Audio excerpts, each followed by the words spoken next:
warahmatullahi wabarakatuh. Nama saya Isti Muhairiyah, saya dari kelompok 3. Di sini saya akan menjelaskan tentang budaya politik. Budaya politik merupakan pola perilaku suatu masyarakat dalam kehidupan bernegara, penyelenggaraan administrasi negara, politik pemerintahan, hukum, norma, kebiasaan yang dihayati oleh seluruh anggota harinya.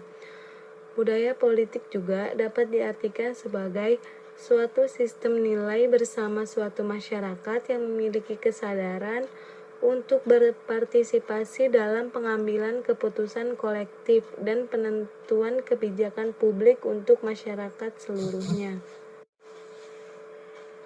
Di sini saya juga akan menjelaskan tentang agen sosialisasi politik. Yang pertama yaitu ada keluarga. Seperti dalam banyak aspek kehidupan, keluarga adalah sumber nilai-nilai politik. Beberapa ilmuwan memandang keluarga sebagai agen politik paling kritis untuk menyebarkan nilai-nilai moral dan politik selama pembentukan seseorang. Pengaruhnya paling besar dalam budaya politik kita, di mana orang-orang sering mendiskusikan politik di rumah. Yang kedua yaitu ada dan agen sosialisasi politik yang ketiga yaitu kelompok sebaya. Kelompok sebaya merupakan agen sosialisasi politik yang paling penting berikutnya setelah keluarga dan sekolah, karena setiap individu dapat dipertanggungjawabkan dengan kelompok sebaya ini. Bahkan ketika memasuki masa umumnya, kelompok sebaya berpengaruh besar terhadap peranan dan karakter seseorang yang mempengaruhi pilihan politik seseorang ketika menjelang hari pemilihan umum digelar.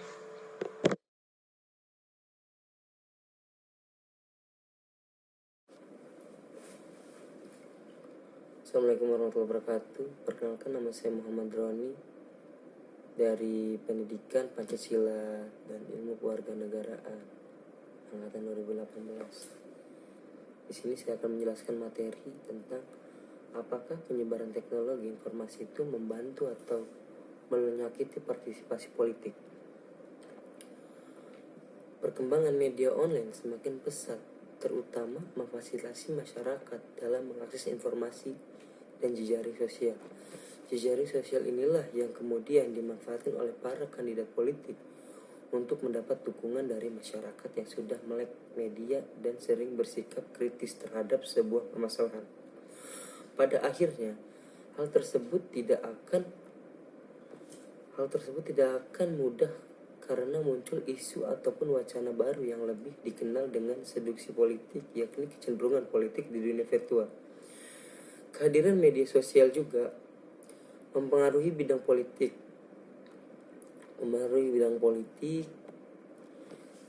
Seperti studi di Amerika Serikat menunjukkan media sosial itu adalah alat kampanye yang efektif. Salah satu contohnya yaitu Presiden Amerika Serikat Barack Obama yang mantan Presiden Amerika Serikat yang menggunakan media Twitter dalam 2 kali pemilihan Presiden Amerika Serikat. Obama menang dengan perolehan suara yang tinggi. Strategi kampanye Obama ini menggunakan media sosial yang menjadi fenomena baru dalam sejumlah kampanye di Amerika.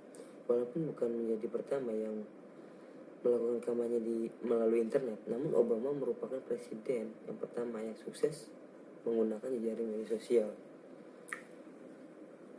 Media sosial merupakan teknologi yang bersifat praktis dan cepat sehingga dapat dengan mudah digunakan oleh siapapun. Karena sifat kepraktisannya, media sosial pun menjadi pilihan bagi tokoh politik maupun pemerintah untuk menginformasikan melalui media sosial. Penggunaan media sosial saat ini digunakan sebagai alat komunikasi politik karena dianggap cukup efektif. Di era demokratisasi, transparansi kebijakan pemerintah merupakan hal penting untuk meraih kepercayaan dari masyarakat. Maka selain penggunaan media massa untuk menginformasikan program pemerintahan, saat ini Diperlukan pula penggunaan media sosial. Penggunaan media sosial dapat menyentuh khalayak secara individu. Penggunaan media sosial saat ini turut pula mempengaruhi interaksi antara masyarakat khalayak secara individu. Penggunaan media sosial saat ini turut pula mempengaruhi interaksi antara masyarakat dan pejabat dan pembuat kebijakan. Menurut Sile Agung Wasesa, kehadiran media baru berbasis digital membuat informasi politik tidak hanya semakin masif, tetapi juga terdistribusi dengan cepat dan bersifat interaktif. Dengan karakteristiknya, itu tidak sedikit aktor politik di sejumlah negara memanfaatkan media sosial untuk proses kampanye politik. Selain itu, media baru mampu untuk menjaring pemilih muda dan biayanya itu sangat murah. Jadi menurut saya itu penyebaran teknologi informasi dan komunikasi itu sangat membantu partisipasi politik, karena masyarakat dapat dengan mudah, praktis, dan efisien untuk mengetahui apa saja tentang politik di dalam media. Tidak menggolong budaya politik menurut Almond dan Verba. Kultur politik merupakan budaya suatu bangsa yang mendistribusikan pola-pola orientasi khusus menuju tujuan politik di antara masyarakat bangsa. Konsep kultur politik atau civic culture mulai dikenal ke masyarakat luas. Menurut Almond, setiap civic culture memiliki hubungan dengan budaya umum. Ini tidak lepas dari bentuk otonomi tertentu yang diterapkan sehingga ia dapat menghubungkan budaya politik dengan klasifikasi sistem politik. Dari sinilah peran civic culture menjadikan arah nilai, norma, dan budaya menentukan arah politik suatu bangsa. Almond bermaksud agar konsepnya tentang budaya politik dapat menggantikan terminologi yang kurang bermanfaat, seperti karakter nasional dan etos budaya. Sebagai contoh ialah budaya politik Anglo-Amerikan yang cenderung homogeni dan sekular, sedangkan budaya politik Eropa cenderung terpecah-pecah. Gabriel Almond dan Verba lebih menjelaskan akan pentingnya penggunaan teori mikro. Hal demikian terlihat dari objek penelitian tersebut yang mengacu pada perilaku politik yang tercermin dalam kalangan yang relatif lebih sempit dengan hanya membandingkan perilaku. Dan Verba lebih menjelaskan akan pentingnya penggunaan teori mikro. Hal demikian terlihat dari objek penelitian tersebut yang mengacu pada perilaku politik yang tercermin dalam kalangan yang relatif lebih sempit dengan hanya membandingkan perilaku politik antara individu dan kelompok saja. Keduanya memandang bahwa civic culture suatu negara bahwa individu tidak hanya terorientasi dalam input politik, tapi juga terorientasi secara positif pada input struktural dan input proses. Perkenalkan, nama saya Lucy Rosilawati. Di sini saya akan menjelaskan tentang penggolongan budaya politik. Menurut Almond dan Verba yang menulis tadi tentang budaya politik dalam bukunya The Civic Culture mendeskripsikan bahwa budaya politik bukan hanya tentang pengetahuan politik, nilai-nilai, dan kepercayaan dari 5 negara yang mereka teliti, yaitu Amerika Serikat, Inggris Raya, Jerman Barat, Italia, dan Meksiko. Tetapi di luar itu, Almond dan Verba juga meneliti tentang budaya politik mana yang paling cocok dengan demokrasi. Seperti yang ditemukan di berbagai negara dunia ketiga yang melakukan penelitian bahwa budaya demokrasi sangatlah penting dalam budaya politik, karena di dalam budaya demokrasi partisipasi masyarakat itu sangat diutamakan untuk berjalannya suatu sistem pemerintahan. Dari pernyataan tersebut timbul pertanyaan bagaimana budaya yang berbeda menyebabkan pemerintahan mereka berperilaku berbeda. Nilai-nilai politik di Amerika Serikat dan Inggris Raya mendukung praktik dan institusi demokrasi lebih baik daripada budaya politik di Rusia dan Cina. Memang kedua negara terakhir memegang nilai-nilai otoriter yang mendahului kebangkitan komunisme, yaitu di Rusia dan Cina ini memegang nilai-nilai otoriter daripada demokrasi, berbeda dengan Amerika Serikat dan Inggris Raya yang mendukung praktek demokrasi. Demikian, para ilmuwan politik sering meneliti hubungan antara budaya politik dan stabilitas politik di masing-masing negara. Jika orang tidak mempercayai satu sama lain atau jika mereka terbagi secara tajam menurut garis kelas, ras, agama, atau etnis, maka stabilitas politik mereka dalam masyarakat itu berkurang. Artinya di sini, dalam budaya politik sangat diperlukan stabilitas politik dalam budaya politik ini. Budaya politik Cina dan Meksiko hingga saat ini mungkin telah menempatkan nilai stabilitas yang begitu tinggi, sehingga banyak warga negara menolak protes demokrasi, seperti lapangan Tiananmen, karena mereka takut menciptakan kekacauan. Seperti yang telah dicatat oleh Almond dan Verba ini, nilai-nilai inti dari budaya politik berubah lebih lambat daripada opini publik. Misalnya, di sini ada dukungan Amerika Serikat pada saat perang di Irak menurun tajam hanya karena 2 tahun setelah invasi. Demikian pula para pejabat dapat memulai kampanye mereka dengan dukungan publik yang luas hanya untuk mencatat bahwa dukungan menguap pada hari pemilihan.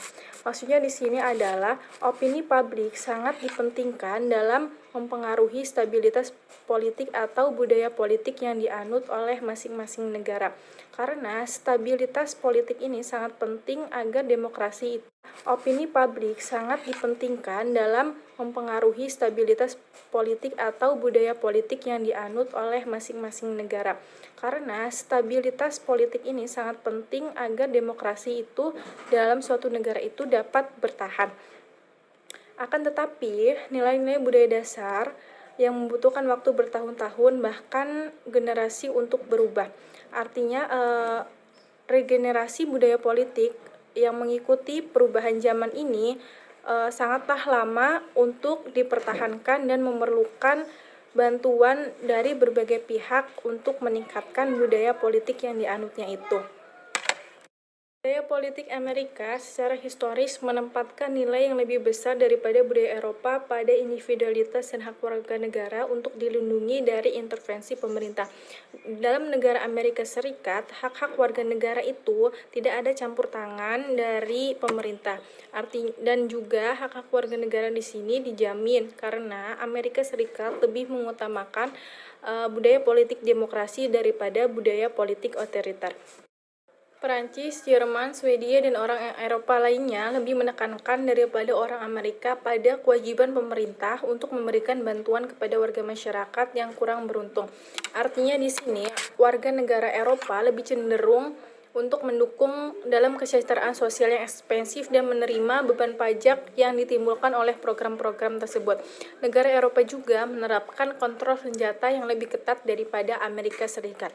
Jadi perbedaan dari Amerika Serikat dengan negara Eropa di sini, kalau misalkan budaya Amerika Serikat lebih menekankan kepada budaya politik demokrasi dan mengutamakan partisipasi masyarakat tanpa adanya intervensi dari pemerintah, sedangkan negara Eropa di sini menekankan pada kepentingan masyarakat, tetapi ada intervensi dari pemerintah sehingga dapat menimbulkan beban pajak yang ditimbulkan dari program-program yang dapat mendukung kesejahteraan sosial masyarakat tersebut.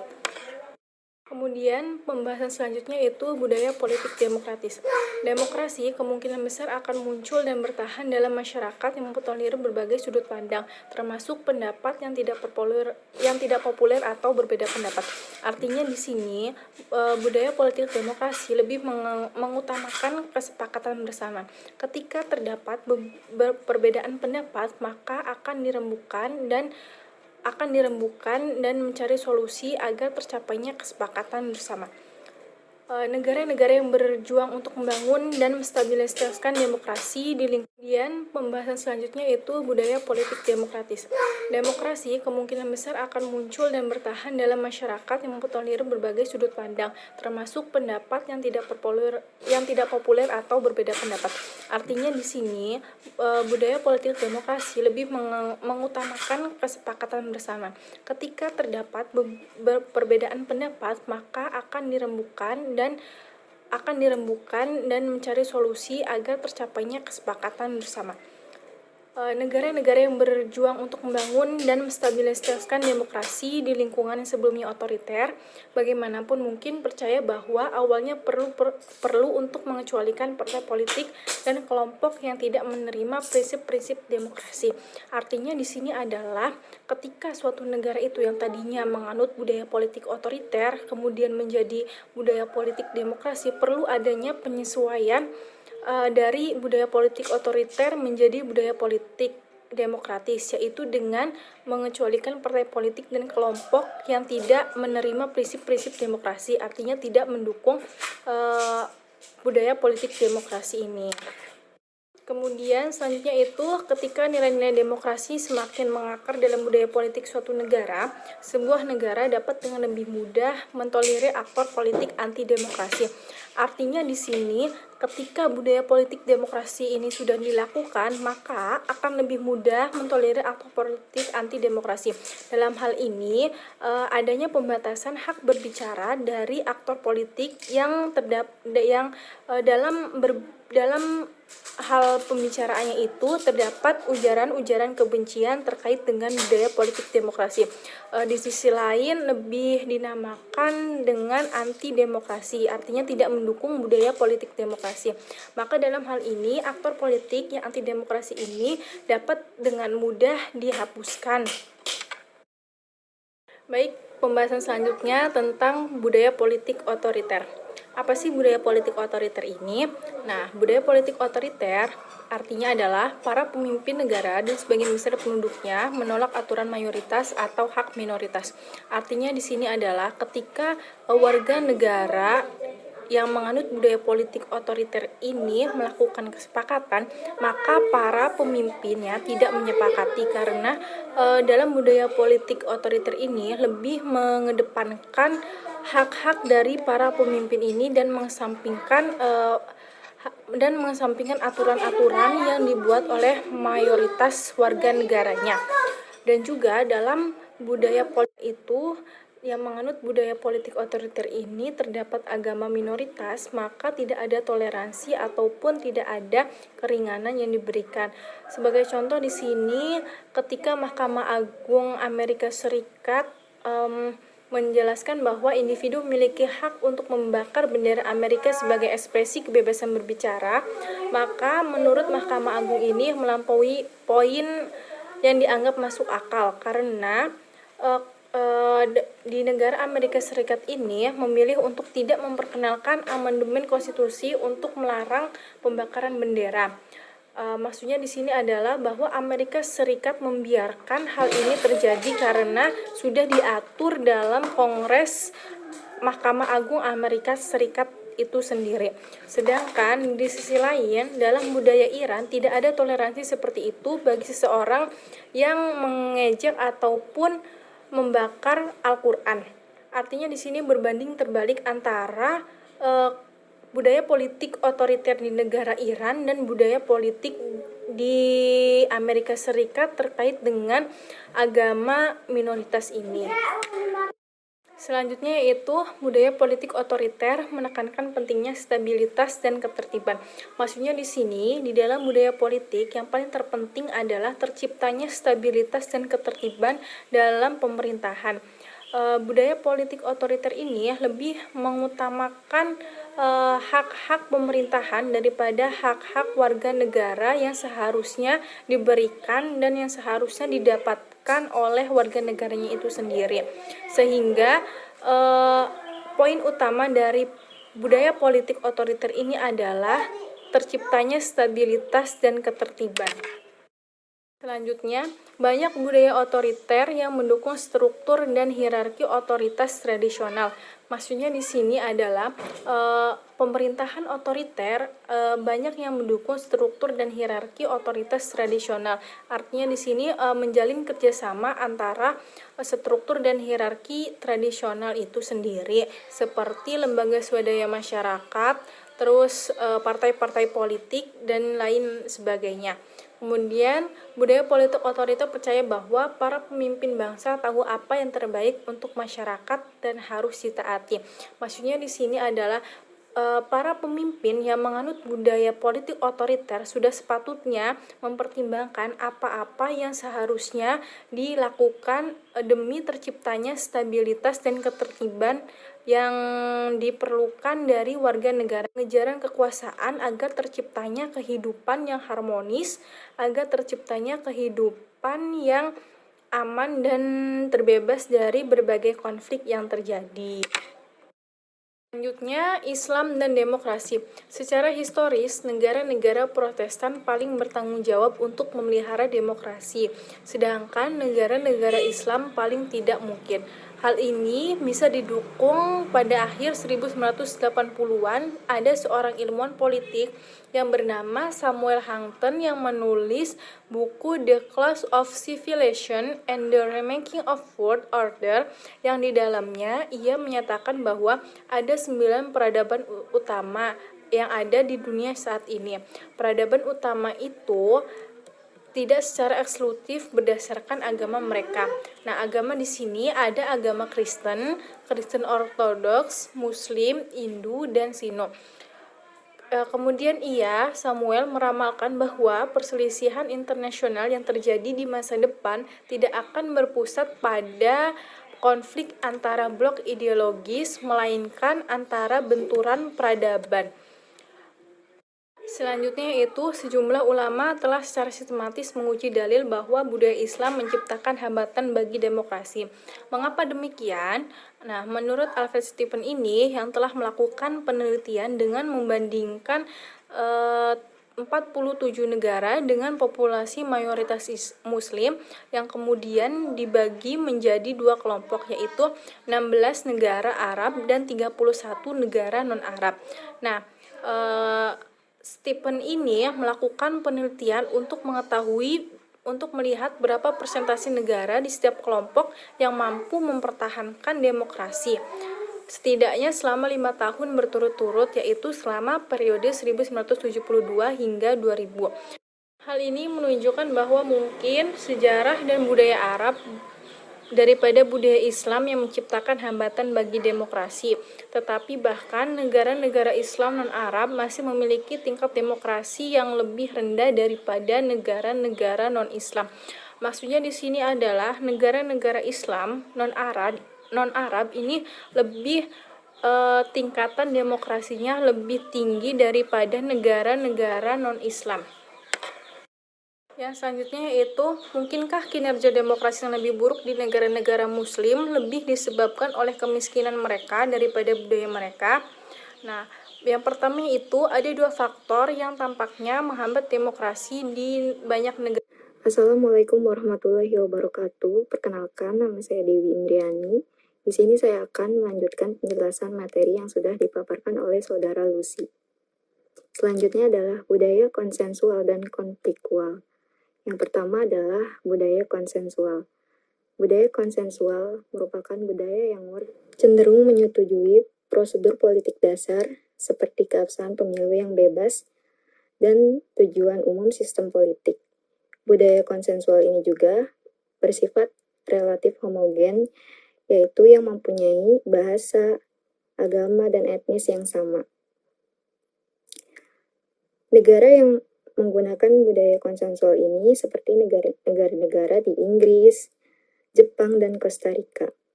Selanjutnya yaitu budaya konfliktual. Nah, budaya konfliktual ini kebalikan dari konsensual. Jadi budaya ini didominasi oleh perbedaan dari sudut pandang antar warga negaranya. Contoh dari negara yang menggunakan budaya konfliktual yaitu Rwanda, Bosnia, dan Guatemala.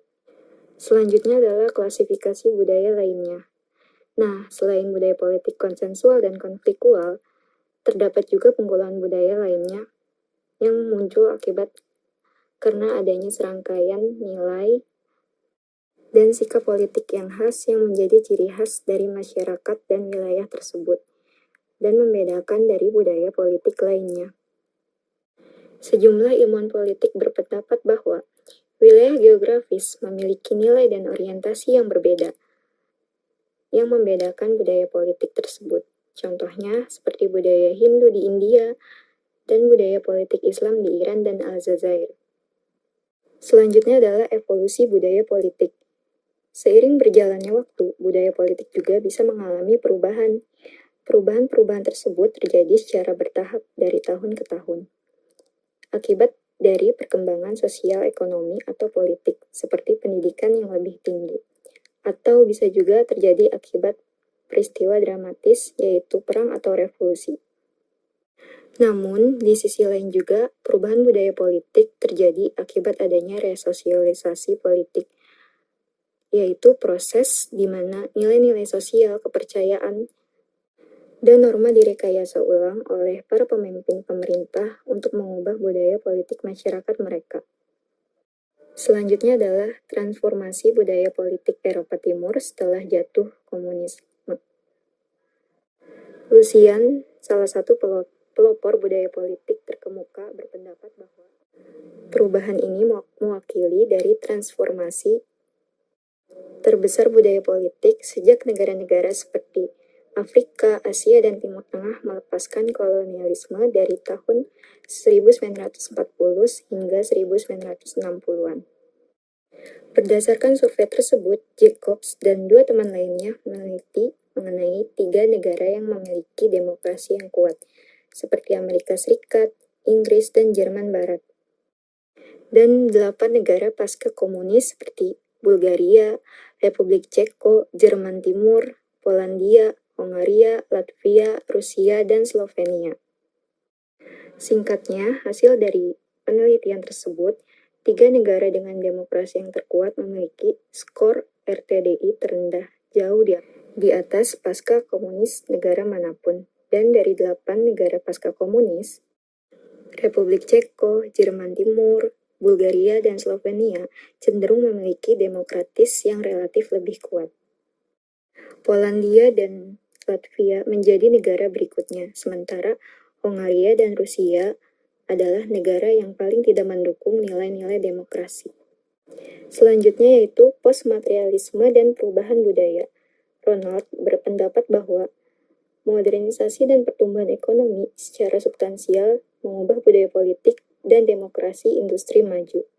Individunya dapat diklasifikasikan sebagai materialis dan postmaterialis, dan bisa juga dari dua kombinasi subkultur.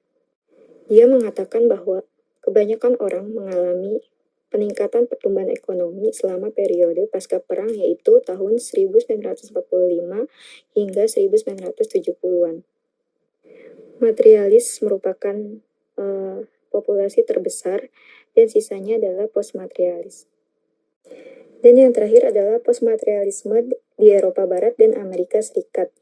Jumlah postmaterialis tumbuh cukup stabil di negara-negara barat yang maju selama 35 tahun terakhir. Namun, tetap saja kekhawatiran atas isu materialis seperti keadaan ekonomi tetap kuat.